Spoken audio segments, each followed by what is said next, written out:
In today's video, I'm going to teach you how to remove the primary account from Outlook. We'll walk through the process in the new Outlook and Outlook on the web, and then cover the steps for classic Outlook on Windows. By the end, you'll know exactly where to click and what to expect so you can remove the primary account with confidence. Let's start with the new Outlook or Outlook on the web. First, open Settings by clicking the gear icon in the top right corner. This opens the panel where you control your mail setup. From there, go to Accounts, then choose Email Accounts. You'll see a list of all accounts connected to Outlook. Locate the one marked as primary. Click Manage next to that account, and then select Remove. Outlook may ask you to confirm, and once you do, it will disconnect that account from the app.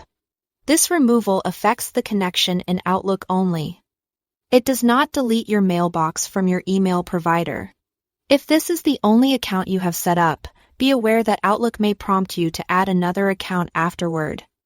So the app remains usable. That's normal behavior. Now, let's cover Classic Outlook. Open Classic Outlook. Then go to File, choose Account Settings, and click Account Settings again to open the full dialog. On the Email tab, select the primary account you want to remove. When it's highlighted, click Remove.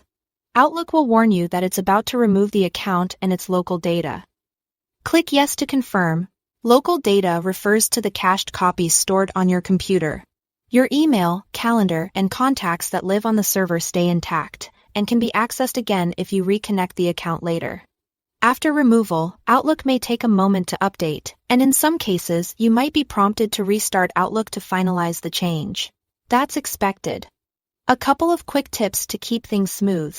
Before removing an account, make sure you've saved anything stored only on your computer, such as items in local folders. If Outlook is part of a work setup, it can be helpful to check with your IT team before making changes.